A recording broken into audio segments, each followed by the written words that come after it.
This is Podcast on the Brink, your weekly dose of Indiana University basketball discussion, hosted by Inside the Hall founder and editor, Alex Bozich.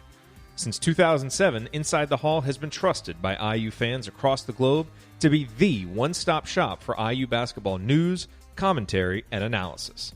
Join us over at InsideTheHall.com. That's InsideTheHall.com.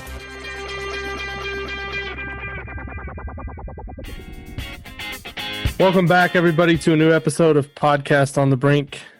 And I'm pleased to be joined this week for the first time, I think, this season by Rick Bozich of WDRB, also a member of the United States Basketball Writers Association Hall of Fame, longtime sports writer in Louisville. It covers Indiana, Louisville, and Kentucky.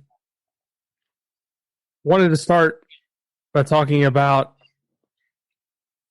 just the big picture right now around Indiana basketball because, as I mentioned to you before I hit record, I go on a local radio show here in southern Indiana every week with Matt Dennison, does a really good job, the Hoosier Report.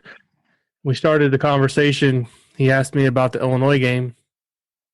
And I think I may have surprised him a little bit by kind of taking a left turn and saying that at this point, it doesn't really feel relevant to discuss game-by-game results with this Indiana team because, as you wrote in your column yesterday, it seems like the same issues keep popping up over and over. And I'm curious, from your perspective, you've watched Indiana basketball as long as anybody I know, covered it as a student in the 70s for the IDS. You were around for all the night years. You were around for Mike Davis, Kelvin Sampson, Tom Crean, now Archie Miller. Why does it feel like we keep coming back to the same point with IU basketball? With Mike Davis, he had his success, and then he got to a point where people realized he couldn't take it any further, and they got rid of him. Kelvin Sampson obviously was a little bit different in that he got in trouble with the rules violations, but Tom Crean got to the situation where it was easy to kind of pick apart his program. And it already feels like now in year 4 with Archie Miller that the same issues keep popping up. So just from a big picture perspective, where are you at right now with this program in terms of the progress that's being made, and what are you seeing on a season-to-season basis that is concerning? Well, that's a lot to unpack at once. I guess I start out by saying, why do we see what we've seen repeated? I think I would say is that although it tailed off in the last 7 or 8 years from the way it was, that the success that Bob Knight had from his very first year all the way through probably 1992 is one of the top 10 runs by any coach in college basketball since that period. It's not, John Wooden at UCLA, but it's probably in the discussion with any other, it's up there with what Jim Calhoun did at UConn. It's up there with what Coach K's done at Duke. And so there's a group of people that followed Indiana through either all of that period or most of that period that got used to success, and it's gone away, and it hasn't come back even close to that. And those people, I think the anger that you see currently is anger that's built up since, the mid part of the Mike Davis era, of frustration of people that don't understand why Indiana isn't winning the way it used to win, and it's lost its spot really as sort of a national type program. And I think there was a lot of belief that when they hired Tom Crean that he could do that, because he went out of his way in his early press conference with his thing of it's Indiana, to saying that he got that and he knew what the expectations were. And I think there was a lot of understanding and belief from Archie Miller that when he came here that he knew what it had been under Coach Knight, and he wanted to get it back close to where it was, and it hasn't happened. It happened sporadically under Tom Crean, but the ups and downs were so dramatic that I think that people lost faith in that. So I think it's it's also important to remember it's a changed college basketball landscape. I think overall the Big Ten is got more good teams than it had back then. It had good teams then too, and it had good players, probably better players because they stayed around longer.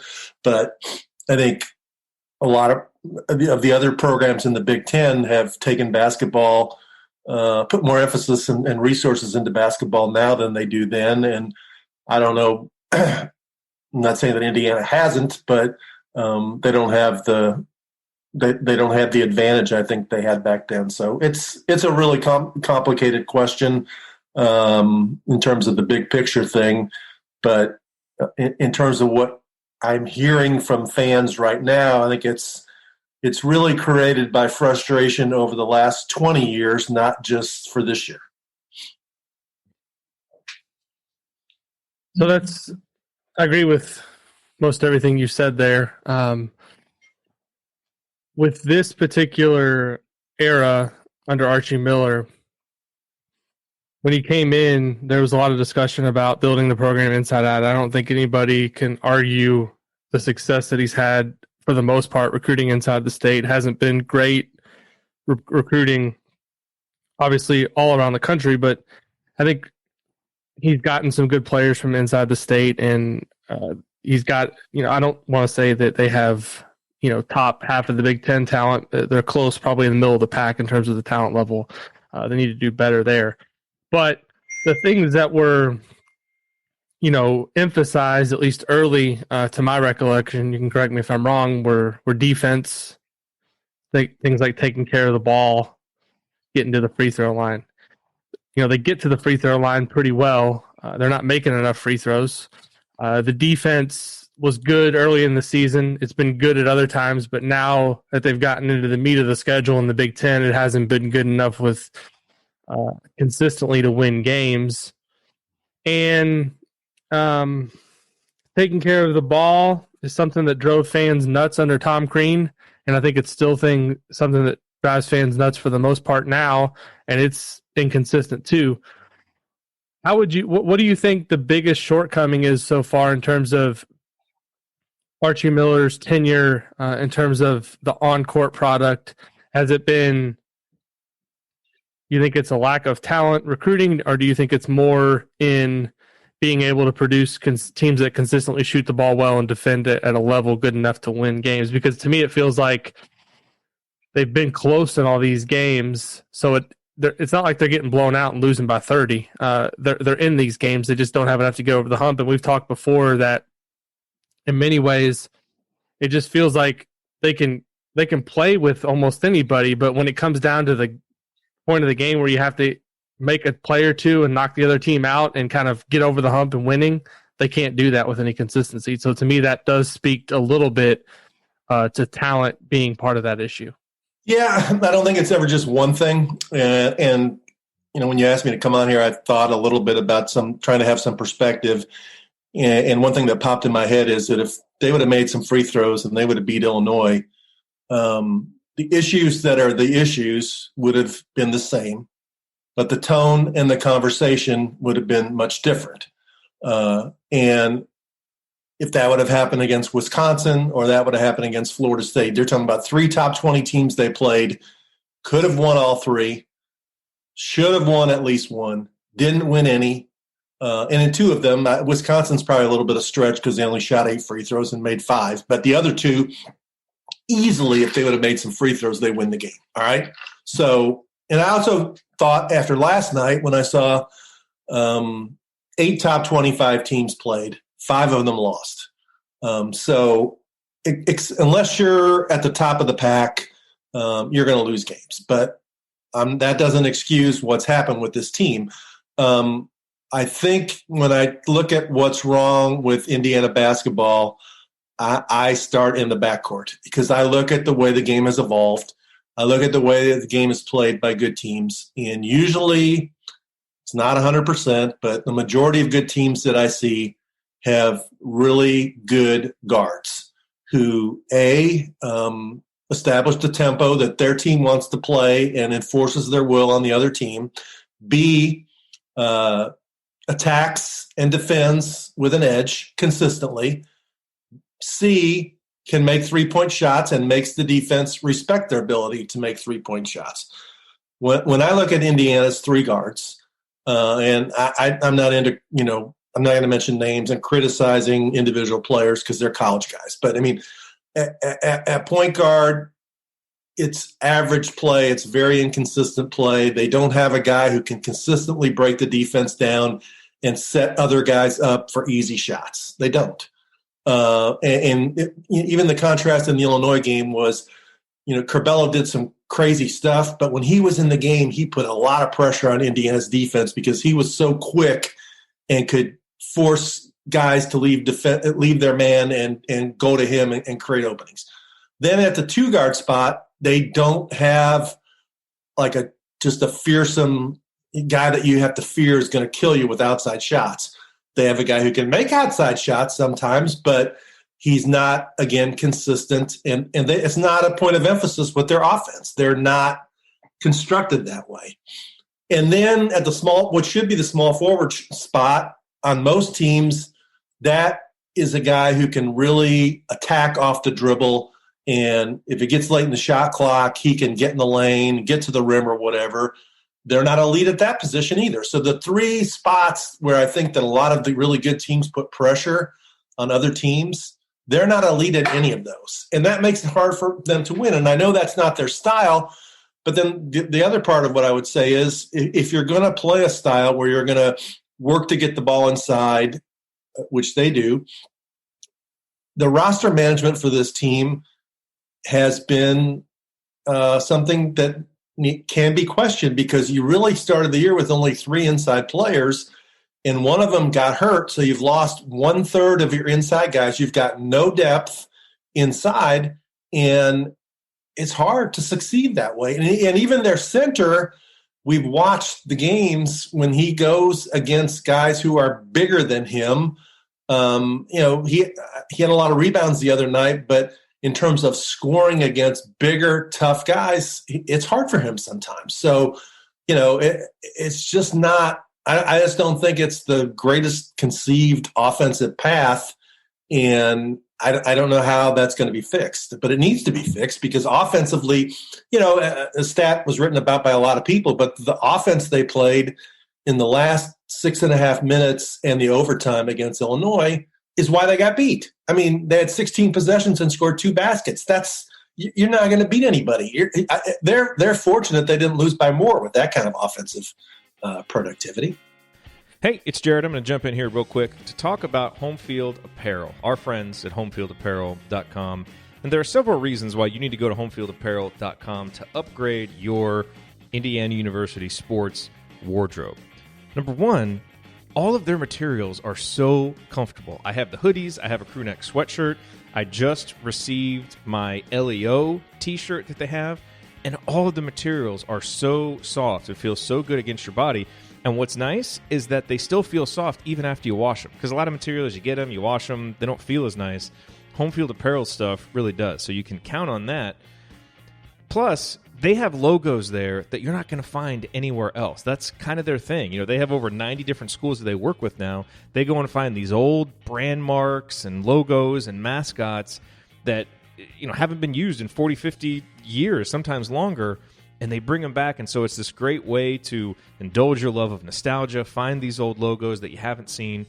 And so when you go there, you'll be able to browse. I mean, for Indiana stuff, they have 2 pages worth of gear that you can see, stuff on t-shirts, stuff on crew necks, stuff on sweaters, such comfortable stuff. And it's not just IU. You may have people in your life that went to school somewhere else. Sorry for those folks, but they may have. And you can find so much gear for other schools as well. And even better, you can save when you go there because our promo code BRINK, B-R-I-N-K, will help you save 20% on your entire order. So go to homefieldapparel.com, use that promo code BRINK, B-R-I-N-K, and get 20% off your entire order. All right, back to the show. I'll say one thing. You mentioned the Wisconsin game and the Florida State game. I think Thursday was worse than those for a couple reasons. One, it was at home, which whether or not you want to,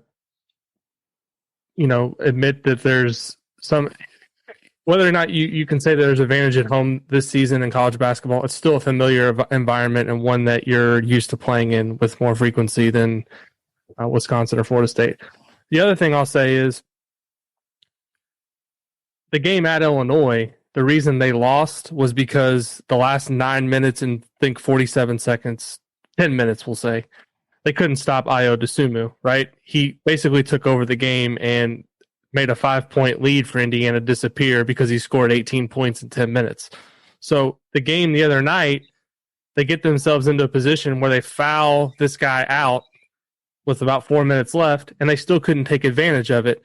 And that, to me, I think is something that really frustrates people, and that you're at home in a game that you desperately need to win. The other team's best player fouls out, and in overtime, you still can't find a way to get the job done.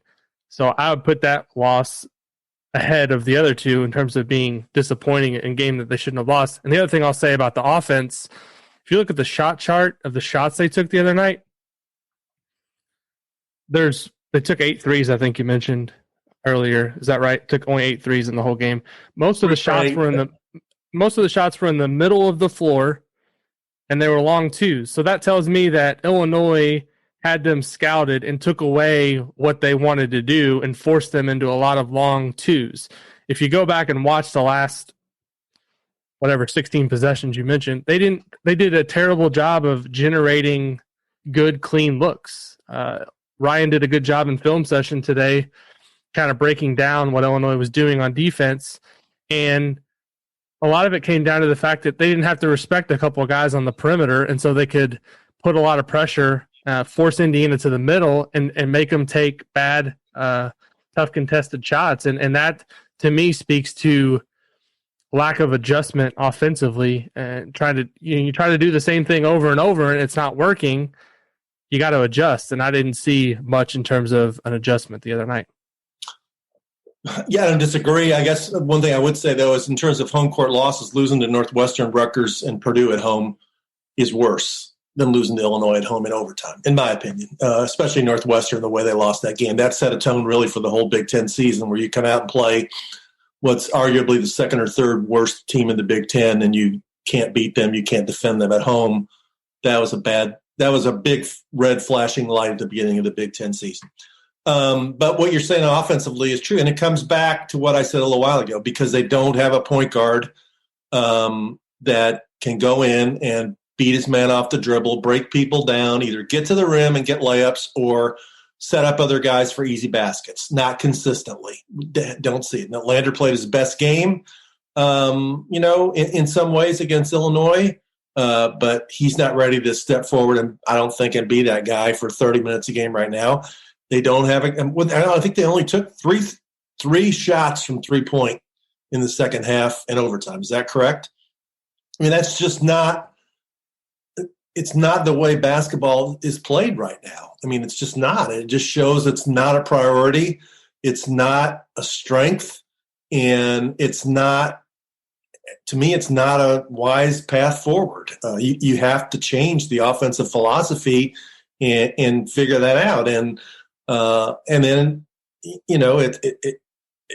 I don't know. It's just, again, I go back to those 3 spots where you got to have a guy who can just go get a basket, because they run a lot. It seems like, and I watch, Indiana, Louisville, Kentucky more than anybody else, but it seems like they have a lot of possessions where they're not in a hurry to get the ball down the court, whether that's to slow down the pace to minimize turnovers. Somebody's dribbling the ball at the top of the key, and there's it's already down to 20 or 17 seconds on the shot clock. They kind of make a pass to the wing. Now it's down to 12, and then they have to have the urgency to run the rest of the set at that point. And if you're going to do that, I think you have to have a dynamic guy who can really make plays happen, and they don't have that. I mean, they just don't have it. That's why you saw Race Thompson shooting a lot of weird shots from 15 to 17 feet the other night, because you get down late in the possession and things break down and you don't have anywhere else to go. And that's kind of what I'm talking about when I mentioned that Illinois forced them into what it wasn't Indiana never imposed their will on them offensively. It was Illinois dictated what Indiana did, and Indiana just kept doing the same thing over and over. That's what I'm saying in terms of adjustments and figuring out something different. And the other thing I wanted to ask you about, the three-point shooting, to me, is, I'm not saying they have to take 25 or 30 a game, but to only take 8 is basically says that you don't care about it at all. And you look at the roster construction, they haven't really, outside of Anthony Leal, and they added Parker Stewart, who I think is going to be a guy that takes a lot of threes and can make some threes. But other than Anthony Leal, you don't look at anybody they've recruited going back to his first recruiting class and say that guy is his main skill or his main thing that he brings to the table. The reason he was recruited is because he was a shooter. Trey Galloway is a guy that can drive into the basket and be aggressive, but he can't shoot outside of the paint. You don't have to guard him. He was in the other night, and he was on the wings, and Illinois was pinching off of him because they knew they didn't have to guard him. In many ways, it was reminiscent of what we saw against Justin Smith at times, where he was just out there, and you don't have to guard him. And that, when you're already challenged offensively, putting guys out there that can't really space the floor and make a shot out of the paint just kind of makes it easier to guard. Do you think the lack of being able to develop a perimeter shooter or somebody that can make shots from the perimeter has kind of been the biggest shortcoming overall in terms of this team and this program where they're at right now? I think the lack of prioritizing that, whether it's prioritizing it in recruiting, whether it's prioritizing it in development, whether it's prioritizing it in emphasizing it as being something that guys are encouraged to do, is definitely an issue. And it even bleeds into the other thing that we talked about of free throw shooting. I mean, it's not, I put it in the column I wrote yesterday. I mean, they've ranked 11th or worse in the Big Ten in Big Ten games in free throw shooting percentage all 4 years at 68% or under, and like middle of the pack is 70. I mean, if you keep being a below average free throw shooting team, it is going to cost you games. It is, because you're going to play a lot of close games in the conference. The conference is very balanced. Even the bad teams are capable of playing you tough. And when you have a chance to beat a good team, you can't afford to have that to be the reason that gets you beat. And I don't know why that can't be fixed. The three-point shooting thing has to be fixed by a change of either philosophy or a change of emphasis, or I don't know. Everybody gave Tim Buckley a lot of credit when he was there on the previous staff of being a guy who was really good at coaching guys on their three-point shooting technique and making guys better. I mean, players would say that. Other analysts would say that. I don't know if they have a guy right now who can help a guy become a better shooter, but we haven't seen it. I mean, who's been the best three-point shooter they've had, and he was, derided in many ways because he took a lot of bad shots, is Devontae Green, because he, first of all, didn't care if he took a bad shot, if he got yelled at or whatever. He was going to do it anyway, and then once he started making a few, he just kept shooting them. They don't have a guy. I mean, they got rid of him, and I don't think they want to have a guy like that anymore who's like going to go off the script and start taking threes. And, I agree. If you're only taking three-point shots in the last 25 minutes of the game, that tells me it's not encouraged. And in fact, it's discouraged in terms of if you do that and it doesn't work, you're going to sit on the bench. I mean, that's the message that I would get. Yeah, I mean, the other thing is you look at the confidence, the ebbs and flows. Like, to me, the only guys that they've had this year that have come in a game off the bench and looked like ready to shoot a three-pointer, Jerome Hunter will do that because, I'm not saying that he's Devontae Green, but he has that a little bit in him that if he's open, he's going to take the shot. I don't think they've done a lot to give him confidence at times, but he'll take the shot. And Lander early in the season came in, and I think this is kind of one thing that hurt his development in terms of getting minutes is he came in and he was looking to shoot right away. But other than that, I mean, look at Anthony Leal. He comes in the game, and it's almost like when you throw him the ball, it's hot potato. And to me, he's like he's trying to get rid of the ball as soon as he can rather than looking for a shot. I think if you ask most people, of all the guys that they want taking a 3-point shot on this roster, he'd be near the top of the list.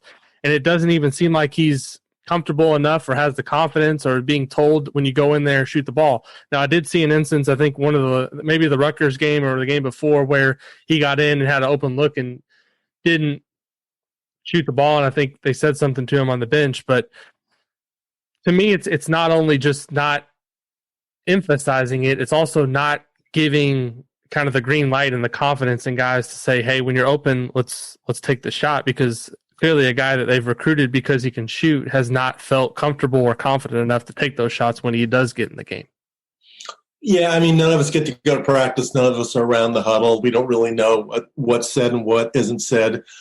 But the impression is from watching, which is all we get to do is watch, that guys are afraid to fail or afraid to make a mistake. So rather than risk that taking a shot and miss it, the safer course is not to take a shot that might be questioned and pass the ball to somebody else.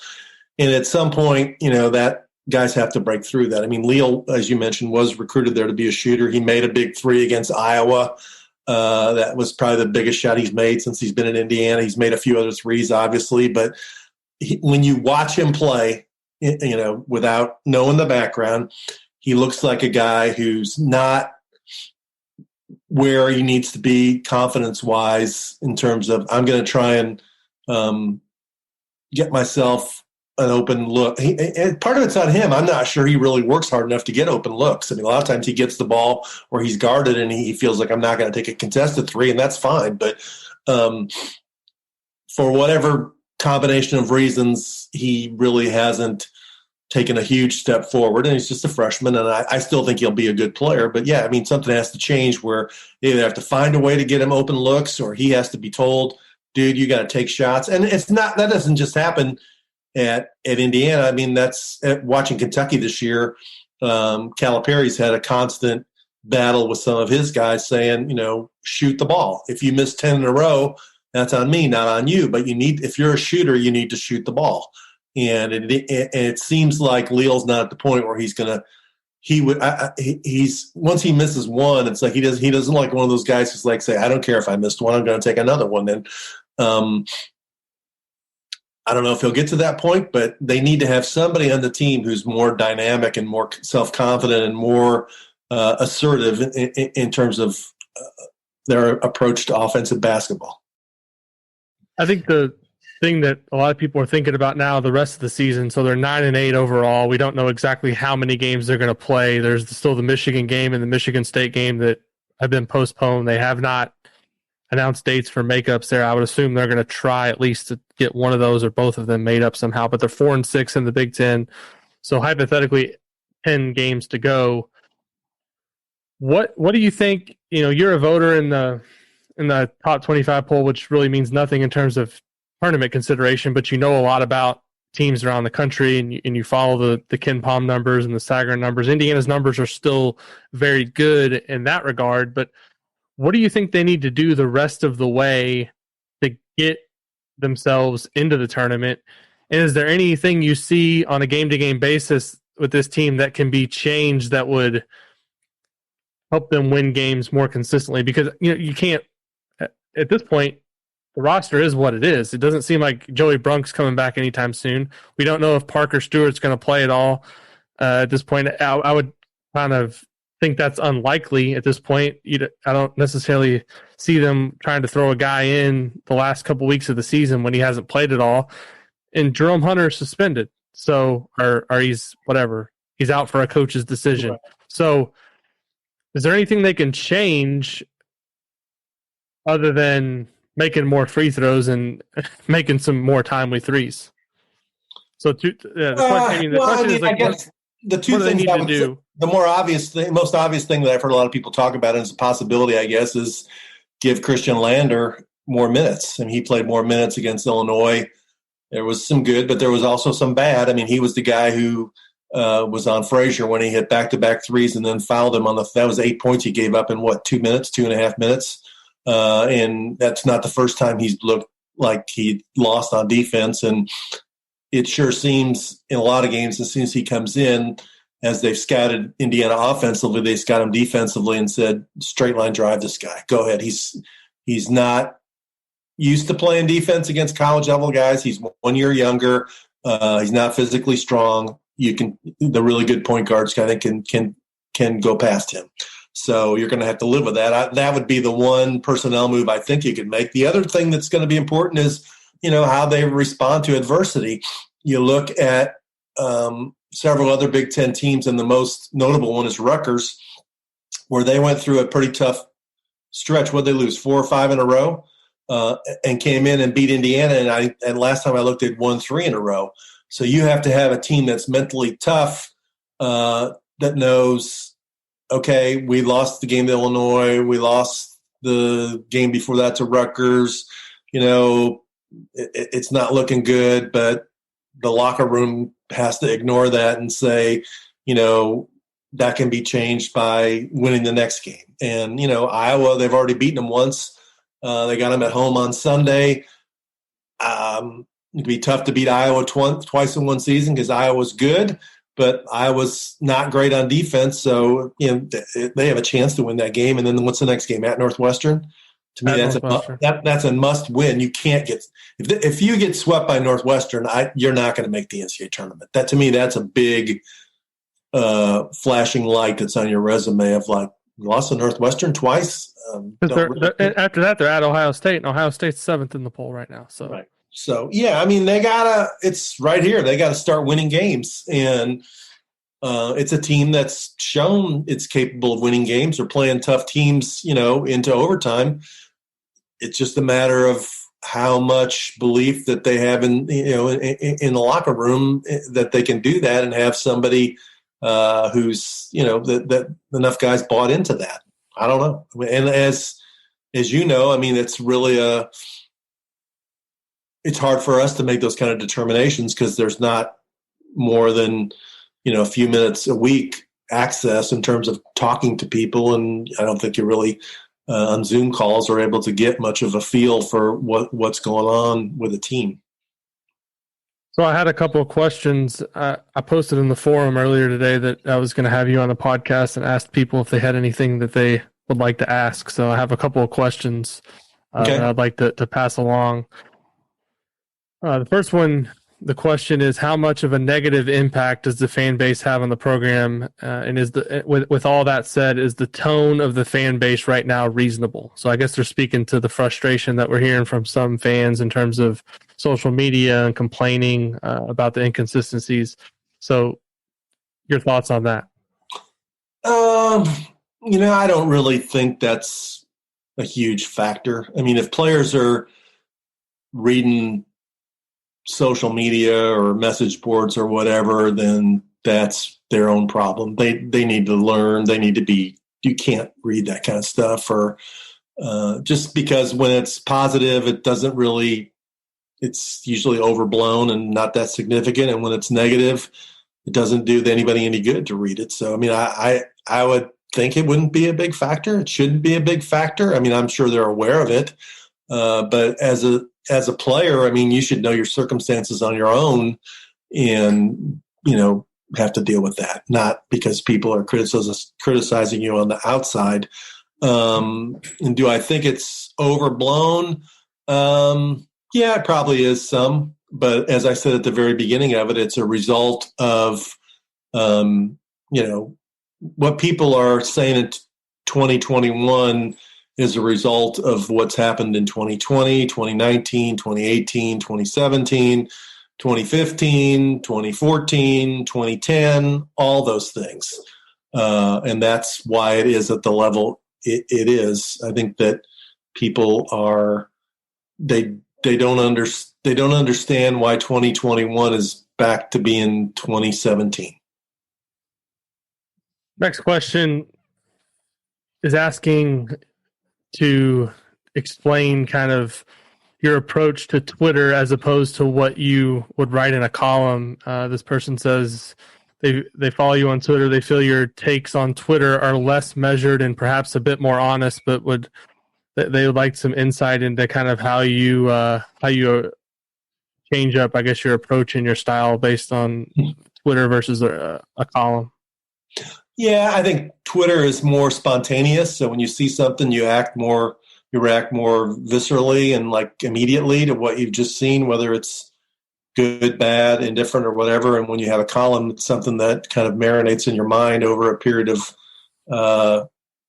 hours, and you have time to think about it and go back and read through it and have somebody else read it and those kinds of things. So, yeah, I mean, Twitter is more spontaneous and sort of, what's the right word? I don't know, just spontaneous and you're trying provocative, I guess is the word I'm thinking of. Yeah. Or when you're writing a column, some people try and be hot takes and be provocative, but I think you try and be more thoughtful and be more logical and support what you're saying with, examples and anecdotes and analysis and facts, where on Twitter you just can throw out 280 words of, either praise or harshness.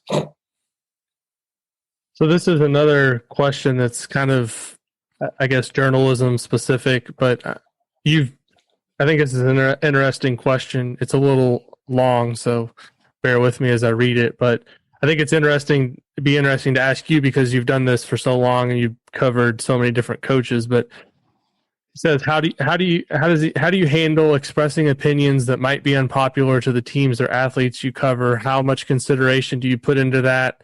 And do you ever find yourself measuring words to soften the message as to not offend or risk being denied access? Is there more censorship on the part of individuals, teams, media now than there was in years past?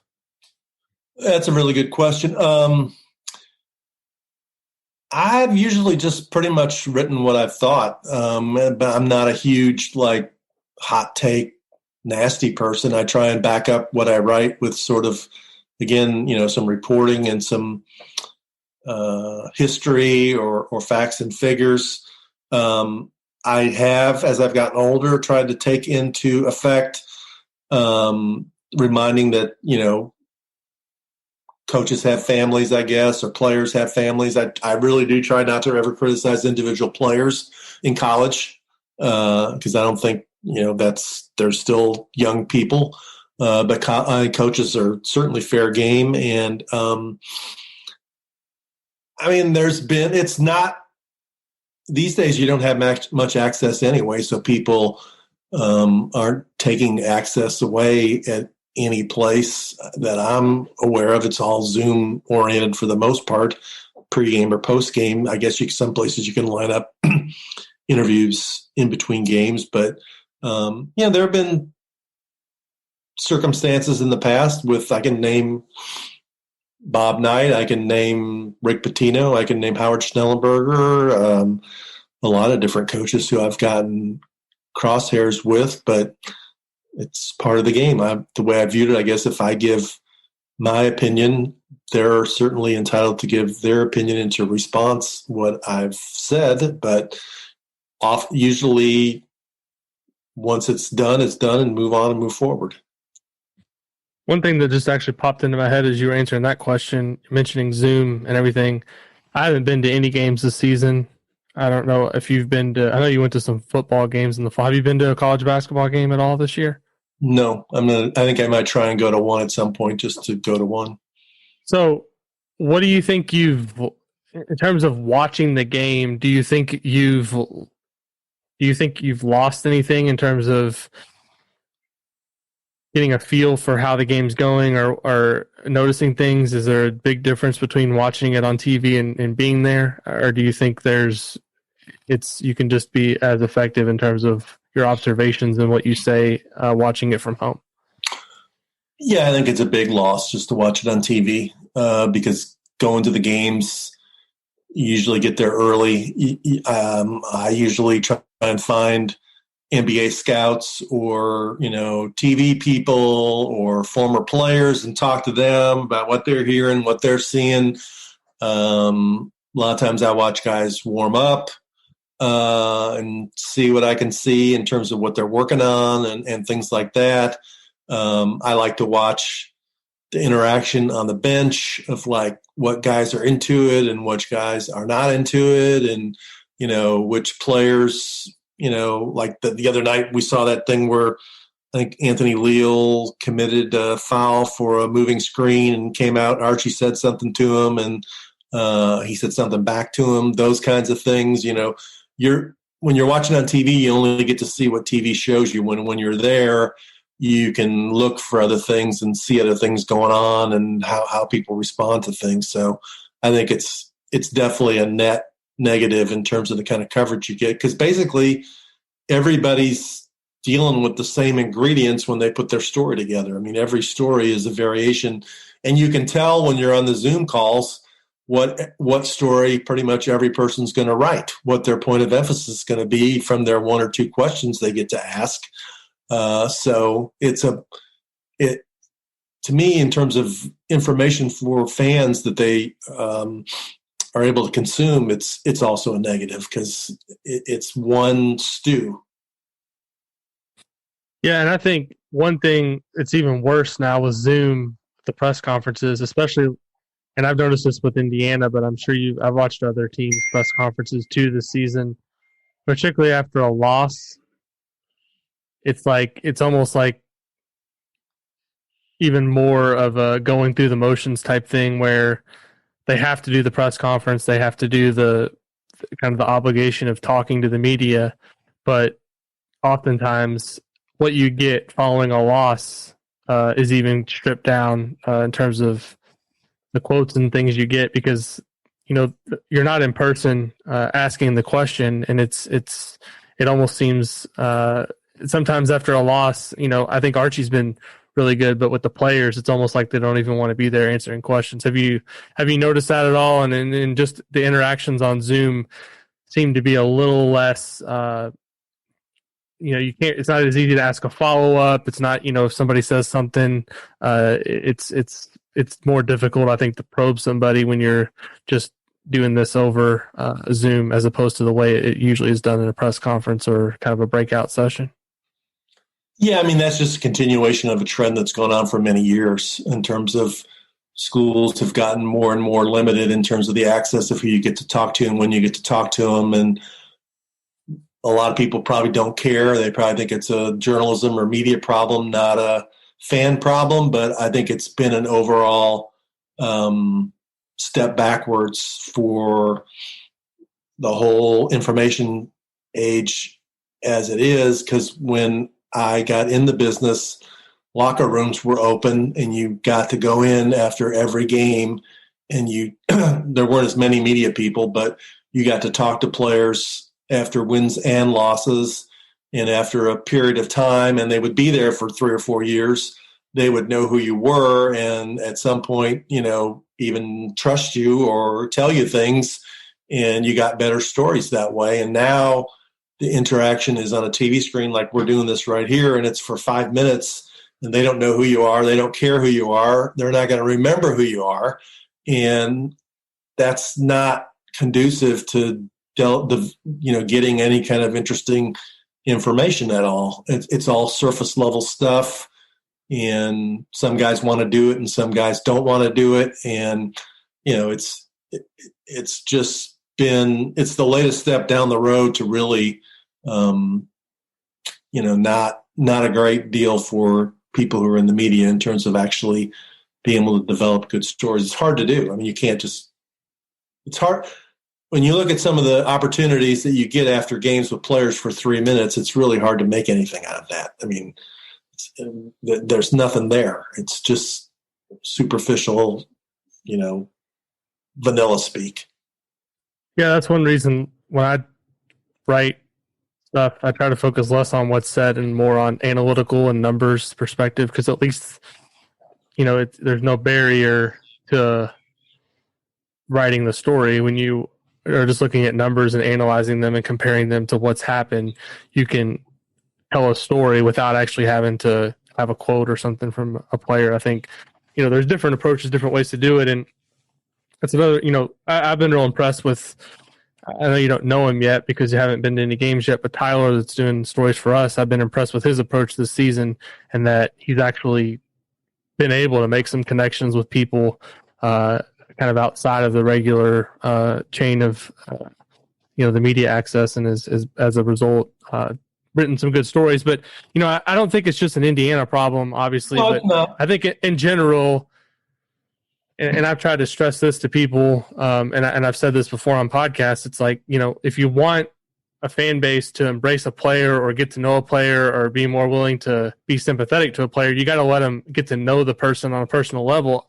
Otherwise, they just look at him as a guy that either made or missed a shot, and they're not going to look at them as a human being. So I think anything that can be done to better the access, and that's not me saying this selfishly because it helps us. I think in general, I think it's a healthier relationship between a program and the general public if people are familiar with the players and the coaches and get to know them a little bit. The last question that we had from the forum, it's kind of putting you on the spot. If Indiana is to make the tournament, what does the record need to be, and who do you think they need to beat the rest of the way to make it in? All right, so they're 4-6, and they only had 8 scheduled games, right? But they could have 10, right, depending on what it means. I can tell you the schedule. I got it right in front of me. So if they play 10, they'll play Michigan State twice. They'll play Michigan twice. They'll play at Purdue, at Rutgers, at Ohio State, at Northwestern, and then the other 2 home games are Iowa and Minnesota. I mean, if they end up playing 20 games, to me, they have to be 9-11. That would be my guess. So which means they have to win 5 of the last 10. I mean, they're going to have to beat Northwestern. If they only win 4 of the last 10, they're going to be sub 500. They're probably not going to make it. They only win 4 of the last 10. They finished, 8-12? I mean, that's... Yeah, they'd be, so we're 5-2 in non-conference, so they'd be, for 8-12, they'd be a game under 500 going to the that's not going to make the NCAA tournament no matter what their computer rankings are. So they're going to have to win at least 5. And if they play 8, I think they're going to have to win at least 4. They're going to have to at least be 500 and probably they have to beat Michigan State once for sure, maybe twice. And you need to win one of those games against a ranked team, which is 2 opportunities against Michigan, 1 against Iowa, and 1 against Purdue. At Ohio State's a ranked team too. Ohio State 5. So at Rutgers, it could be. I mean, depends on what Rutgers does the rest of the way. I mean, it's not like any of the games. You don't look at any of the games and say, maybe with the exception of at Ohio State, that that's the lowest percentage chance in Ken Palm for them to win. 31% at Ohio State. Everything else is 37% or higher, so it's not like they're. I would think at Michigan would end up being lower. It's probably. Oh yeah, but that's not on Ken Palm right now because there's not a date for it. But yeah, that would be the only other one. So. Yeah, I mean, whatever it is, whether it's 8 or 10, they need to split them. I mean, they gotta at least split what they have left and get 1 or 2 against a ranked team. I don't know. I mean, starting with Iowa, to me, Iowa's probably their best chance to beat a ranked team the rest of the way. Everybody knows what Iowa is. They're capable of being really good, and when they're on fire on offense, they can be elite. But they're also not very good on defense, and they're, Indiana has played them pretty well the last couple of years, right? Yeah. Well, yeah. Archie's played them pretty well. I mean, even going back to Cream, they've always seemed to fare pretty well against. And Iowa's coming in after playing the same night Indiana played, and don't they play again tonight? Yeah, I think I want to say did they play Ohio State at home tonight? Does that sound right? I think they play at home, so you're playing a team that's is playing an extra game and then has to travel, and then get up and play an early game after flying in the day before. So theoretically, those kind of things should be in Indiana's favor. And Indiana also, after losing 2 in a row, I mean, it should be self-motivated to say have they lost 3 in a row all year? I don't think they've won more. They haven't won 3 in a row. I know that much. Have they lost 3 in a row? Nope. Right. So, all those kind of things should be motivated them, and how they bounce back from a game they should have lost, I don't know. But should have won. I mean, how they bounce back from a game they should have won, I don't know. But they need to beat Iowa. They beat Iowa, then that changes the vibe about it. And then they lose to Iowa, then the negativity sort of even gains more momentum. Yeah, lose to Iowa, then all of a sudden you're going to Northwestern, and if we lose that game, pretty much done at that point. So if they lose the next 2, I'd say the negativity would be pretty inescapable. Well, thanks for the time this afternoon. Appreciate it.